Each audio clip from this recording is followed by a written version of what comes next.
آج میں اس شخصیت کے بارے میں بات کر رہا ہوں جو رسول اللہ کے سب سے زیادہ قریب تھے اور جنہیں خود ان کی زبان سے جنت کی بشارت ملی تھی۔ ایسے بہت سے صحابہ تھے جنہیں کہا گیا کہ تمہارے لیے جنت ہے۔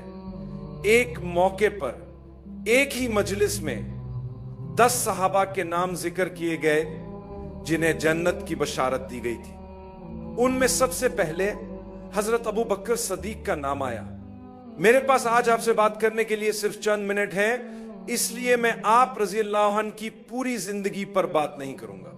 میں آپ کی زندگی کے چند اہم واقعات پر روشنی ڈالوں گا اور وہ سبق سیکھنے کی کوشش کریں گے جو ہم اپنی زندگی میں لا سکیں، تاکہ ہم بہتر مسلمان بن سکیں، اللہ کے قریب ہو سکیں اور رسول اللہ کی تعلیمات پر عمل کرنے والے بن سکیں۔ شروع کرنے سے پہلے میں یہ کہنا چاہتا ہوں کہ اللہ ہم سب سے محبت کرتا ہے۔ اگر آپ اس پر شک کرتے ہیں تو آپ کے دل میں کوئی مسئلہ ہے۔ اللہ ہم سے محبت کرتا ہے کیونکہ اس نے ہمیں رسول اللہ کی امت میں شامل کیا ہے، اسی لیے اس کی رحمت یقیناً ہمیں گھیر لے گی، چاہے آپ نے ماضی میں کچھ بھی کیا ہو۔ بس یہ شرط ہے کہ آپ اپنی پوری کوشش اللہ کے قریب ہونے کے لیے کریں، کبھی ہار نہ مانیں۔ آئیے حضرت ابو بکر صدیق کی زندگی کے بارے میں بات کریں۔ آپ کے نام سے شروع کرتے ہیں۔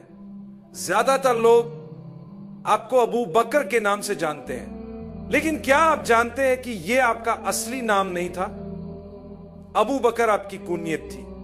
کنیت ایک لقب ہوتا ہے جو کسی خاصیت یا تعلق کی وجہ سے دیا جاتا ہے۔ حضرت ابو بکر صدیق کا اصل نام عبداللہ تھا۔ یہ جاننا بہت اہم ہے کیونکہ وہ انبیاء کے بعد سب سے افضل انسان تھے۔ اللہ تعالیٰ نے انسانوں میں سب سے بہترین انبیاء کو بنایا اور انبیاء کے بعد سب سے عظیم شخصیت ابو بکر صدیق رضی اللہ عنہ کی تھی۔ ابو بکر صدیق رضی اللہ عنہ میرے ہیروز میں سے ایک ہیں۔ کچھ عرصہ پہلے کسی نے مجھ سے پوچھا کہ آپ جنت میں کن لوگوں سے ملنا چاہیں گے؟ صحابہ کرام یا نیک لوگوں میں سے کس کو دیکھنا پسند کریں گے؟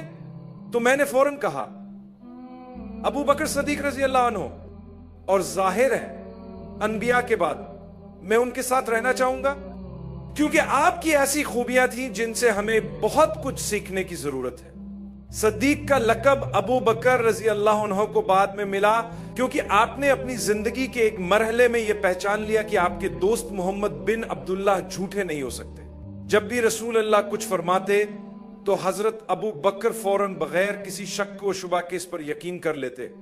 جب معراج کا واقعہ پیش آیا اور رسول اللہ مکہ سے بیت المقدس اور پھر 7 آسمانوں تک گئے، وہاں سے واپس آئے تو قریش کے لوگوں نے اس بات کا مذاق اڑایا۔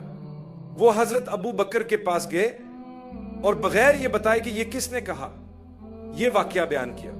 جیسے ہی انہوں نے رسول اللہ کا نام لیا، حضرت ابو بکر نے فوراً کہا کہ اگر یہ بات رسول اللہ نے کہی ہے تو یہ یقیناً سچ ہے کیونکہ وہ جھوٹ نہیں بولتے۔ اب یہ سوال ہم سب کو اپنے آپ سے پوچھنا چاہیے کہ کیا ہم اتنے سچے ہیں کہ لوگ ہمارے بارے میں بھی یہ کہیں کہ اگر اس نے کہا ہے تو یہ جھوٹ نہیں ہو سکتا۔ اکثر ایسا ہوتا ہے کہ ہم حقیقت سے بچنے کے لیے صاف بات نہیں کرتے۔ ہم ایسی بات کہتے ہیں جو نہ سچ ہو نہ جھوٹ بلکہ درمیان میں ہو۔ مثال کے طور پر اگر کوئی پوچھے کہ کیا تم کلب گئے تھے تو آپ جواب دیتے ہیں، لوگ جاتے ہیں، آپ نے نہ ہاں کہا نہ نہ، حالانکہ ہمیں سیدھا جواب دینا چاہیے ہاں یا نہ۔ ہمیں اتنا سچا ہونا چاہیے کہ ہماری بات پر لوگوں کا مکمل بھروسہ ہو۔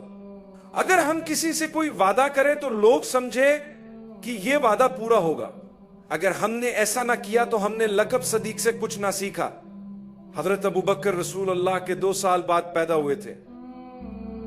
وہ صرف 2 سال کے لیے خلیفہ رہے، اور جب آپ کا وصال ہوا تو آپ کی عمر بالکل اتنی ہی تھی جتنی رسول اللہ کی وصال کے وقت تھی، 63 سال۔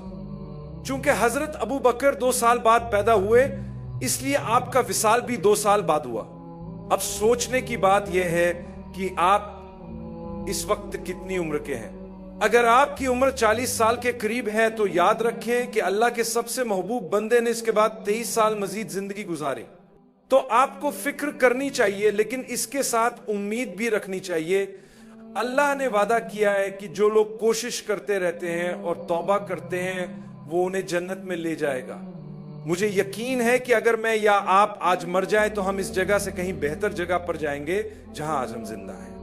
مجھے یقین ہے کیونکہ میرا ایمان ہے، اور مجھے معلوم ہے کہ میں اپنے اعمال کے باوجود ایک ایسے رب کا سامنا کروں گا جو میری ماں سے 100 گنا زیادہ رحم کرنے والا ہے۔ لیکن اس رحمت کو پانے کے لیے ہمیں کوشش کرتے رہنا ہوگا۔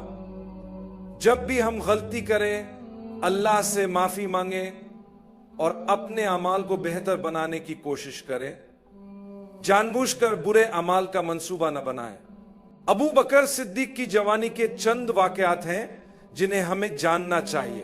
سب سے پہلے آپ کے بہترین دوست تھے، وہ دوست جو سچے اور اچھے کردار کے حامل تھے اور جن میں کوئی بری عادت نہیں تھی۔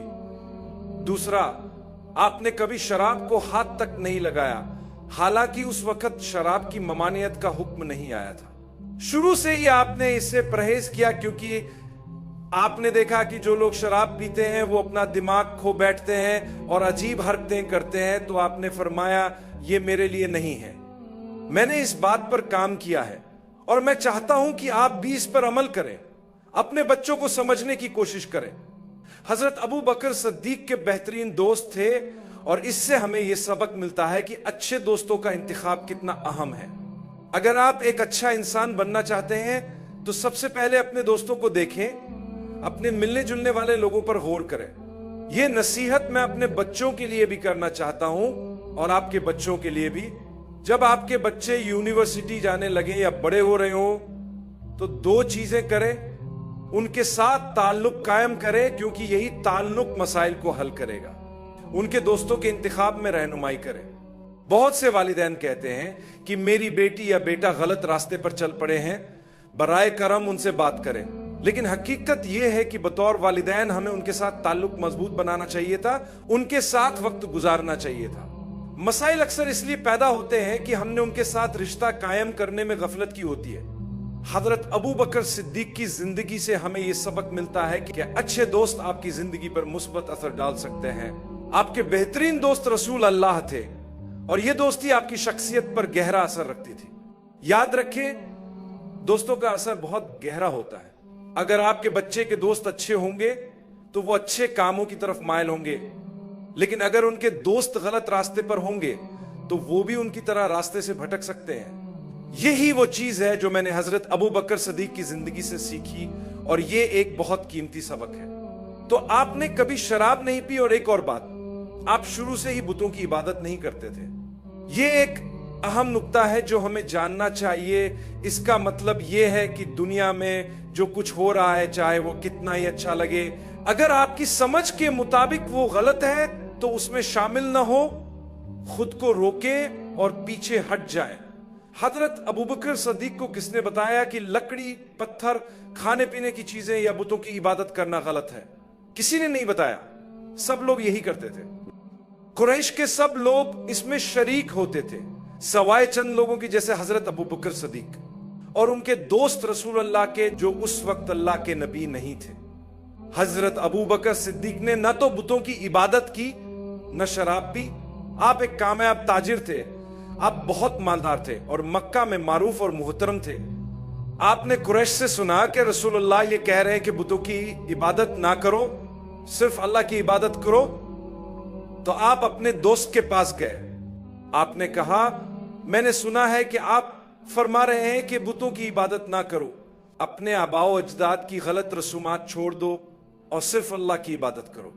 رسول اللہ نے جواب دیا، ہاں میں یہ کہہ رہا ہوں، اور میں تمہیں بتاتا ہوں کہ اللہ نے مجھے نبی بنا کر بھیجا ہے تاکہ لوگوں کو اللہ کی عبادت کی یاد دلاؤں، برائی چھوڑنے اور بھلائی کرنے کی تلقین کروں۔ جب حضرت ابوبکر نے یہ بات سنی تو انہوں نے کہا، میں مانتا ہوں، میں یقین کرتا ہوں۔ آپ مردوں میں سب سے پہلے اسلام قبول کرنے والے تھے۔ جب حضرت ابو بکر صدیق نے اسلام قبول کیا تو ایک مشکل وقت شروع ہو گیا۔ لوگ آپ کے کاروبار کو نقصان پہنچانے کی کوشش کرنے لگے۔ وہ چاہتے تھے کہ مسلمانوں کا بائیکاٹ کیا جائے، ان سے لین دین نہ کیا جائے۔ آپ جانتے ہیں آپ کے پاس جو مال تھا اس کا استعمال آپ نے ان لوگوں کی مدد کے لیے کیا جو مظلوم تھے، خاص طور پر وہ لوگ جو جاہلیت کے دور میں غلام بنائے گئے تھے۔ حضرت بلال کو اذیت دی جا رہی تھی، تو حضرت ابو بکر نے کیا کیا؟